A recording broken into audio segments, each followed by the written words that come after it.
Do you believe a 4-bedroom in River Valley will be cheaper than the OCR? You don't believe? You don't believe or you don't understand? Don't believe. Okay, very good. Thank you.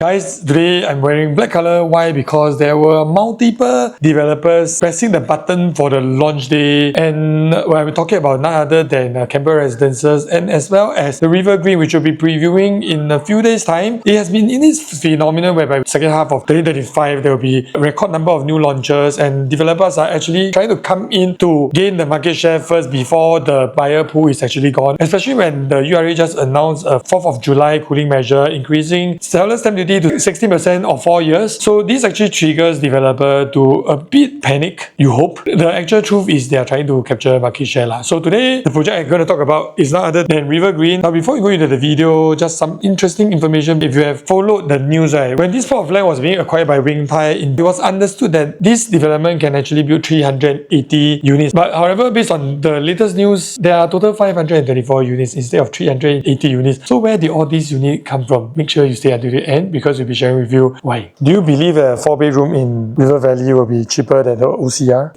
Huh? You don't believe? You don't believe or you don't understand? Don't believe. Okay, very good. Thank you. Guys, if I tell you that a new launch in River Valley 4-bedroom is going to sell below $3 million or maybe even $2.8 million, you will never believe it. Multiple developers are actually launching at the same time. And I always tell people this: when developers are fighting against each other, means to say that there will be opportunity for the buyers. And today, even with the cooling measures, right, you're out here looking for a property, means to say that you're a savvy buyer, because in every crisis, there's always opportunity. Sounds cheesy enough, however, that's pretty true. And if you did not follow, right, at the time of recording, we have just gotten news that the Chuan Park GLS was just concluded. Tuesday, 8th of July, we already received news that the highest bidder for the Chuan Park area, the GLS, beside the CTE, the tender has already been closed, and the highest bidder bought it for 1,300 plus per square foot. So you will be expecting the launch price to be about the Bayshore pricing, which is between $2,600 to $2,800 per square foot. This is breaking news, and don't quote me if things never turn out, because I was joking with people, right? The GLS land bid will be rejected. You know why you are reject? Because usually they reject because it's too low, right? Today they reject because it's too high. Because how would we imagine next time you can sell at $2,800 to $3,000 per square foot? But the reason why I'm sharing with you this is because this new launch is happening in the CCI in a few days time, and it's going to be priced around the future OCR pricing. How we're going to do this video is, number one, we're going to give you a full project overview but rapid fire version. Next, the reason why some people won't buy RiverGreen. Number three, an in-depth look at the price matrix with estimated prices for different unit types. And last but not least, the earlier on price and also the reason why people won't buy have not put you off, and you're someone that is absolutely logical. I'll give you 3 reasons why people will buy RiverGreen. Coming to the rapid fire project information, this is CCR District 9 under the River Valley Planning Zone, 100,000 square feet of land. Land price was $464 million, if not $1,335 per square foot per plot ratio, which is actually the price that I mentioned earlier on for Bayshore and as well as Chuan area. So one block, 6 lift, 36 story, total 534 units. Parking lots 269. Why? Because it's actually linked to the MRT station. Bicycle lots 150. And why so many bicycle lots? Because it's actually beside the park connector lah. And the developer is not other than Wing Tai. In terms of unit mix, there are a total of 70 1-bedroom units at 420 square feet, 35 units of 1-bedroom plus study at 452 square feet, 105 units of 2-bedroom at 527 square feet, 140 units of 2-bedroom premium at 603 square feet, and 2 plus study 657 square feet with 35 units. For those that are looking for a 3-bedroom, there are 104 3-bedroom units starting from 786 square feet up to 883 square feet. Last but not least, the most interesting one, honestly, in my career, first time I see 980 square feet 4-bedroom. Actually, it's not true lah. Last time there were other projects that actually have 4 bedrooms at 900 plus square feet as well. In fact, I think the smallest 4-bedroom is 947 square feet. And my friend... What? No way. No. Where? How is this a dual key? How is this a dual key? How do you get a dual key? But anyway, I digress. So the smallest 4-bedroom that I've ever seen was actually a 947 square feet. And my buyer actually bought for own stay. If I'm not wrong, they're still staying there. Most importantly, that was not being built based on the latest harmonization computation method, but more on that later. That's all for the rapid fire project information. If you wish to find out more information, I'll link the ebook in the description. You can go check it out yourself. Now, next part we're going to talk about is reasons why people won't buy RiverGreen. Don't have elite schools nearby. If you have a child that is actually enrolling to a primary school, right, I think this is the area that you don't have the elite school. And I say this not because I'm judging you, because me myself, I'm also kiasu parent. So that is always a major concern. Unit sizes are too small already. Nowadays, CCR people, they want big unit, they want to have a big balcony, can suntan outside the house and all these things. So with the above reasons why people won't buy and you're super put off already, right, actually you don't need to waste time watching this video. You can check out my other videos which are actually given review about other developments, and or you can go check out my tutorial videos where I share with you how you can buy a $2.5 million property, or even the latest cooling measure. If you are not fully aware of how it works and what you should be doing as a buyer and seller, go check out those videos. Now before we go into the price matrix, if you find that I'm being honest and unbiased so far, like this video because it's totally free and it really helps out the channel. Thank you so much. And disclaimer, these are purely my own estimates, not representing the agency nor developer. Actual launch prices are not being announced at the time of this recording. So here is the price matrix, just purely based on my own wishful thinking. I actually had the starting price starting from $2,800 per square foot. If have, that would be fantastic. The one bedroom will start at about $1.2 million, 1 plus study $1.2 plus million, 2 bedroom below $1.5 million, 2 bed premium below $1.7 million, the 2 bedroom plus study at $1.8 million, 3 bed $2.2 million onwards, and the 4 bedroom below $2.8 million. However, these are just my purely own visual thinking. You can check out the 3000 PSF and use that as a gauge if you are a serious buyer looking into this project, because if you are the developer, how are you going to sell at $2,800 per square foot? But don't quote me, because last week I said Linden Woods will sell at 2006. Ended up they started at 2100 plus PSF, and 3 of my clients actually dropped check for that. So let's see whether we're going to get a surprise for this development. If you ask me, you want to guarantee a chance to get a unit, I would think if you use a $3,001 to $200 per square foot, that will actually be more realistic. Now, if you have not already subscribed to this channel, I would invite you to do so right now, because it's absolutely free and we post weekly content to help you avoid making costly real estate mistakes. I shouldn't say thank you, you thank me.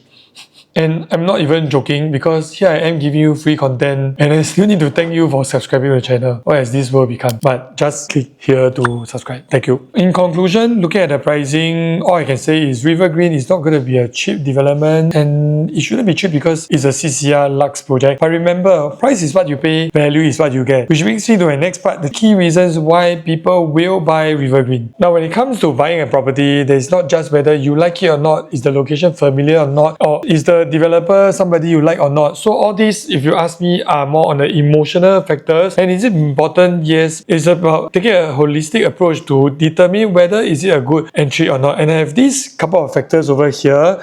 Now when it comes to price support, we always talk about the past, the present and the future. Using the past to determine whether the resale properties have already transacted at the price that you are buying today. The present, which is comparing the surrounding new launches to see whether if you don't buy this development, will there be other developments that are selling cheaper or offer better value. Last but not least, the future, which is the upcoming GLS land pricing in the CCR, OCR and the RCR, and we try to make sense of it. And on top of that, there's always emotional factors like the mass appeal, and I have this list of factors that you need to take note of in order to take a more holistic approach to determine value. Now looking at the resale transactions, you are able to see that the Cascaded Reserve has already been transacting above $3,000 per square foot. Canning Hill Pierce, Copper at Newton, which is beside the Newton MRT station, already transacted above $2,800 per square foot, and Martin Modern, which is pretty close to where RiverGreen is being situated at, already transacting above $2,900 per square foot. And recently this news just came onto my desk and I was super mind blown, because One Holland Village recently just transacted 25th floor, 1238 square feet, 3 bedroom, transacted in the sub-sale market for $4.68 million, which is $3,781 per square foot. The next highest transaction was actually 22nd floor, $3,100 per square foot. So my friend told me, One Holland Village can sell $3,700, why River Valley cannot sell at $3,000? So but jokes aside, next let's talk about what is available in the market today. The current market launches right now, you have,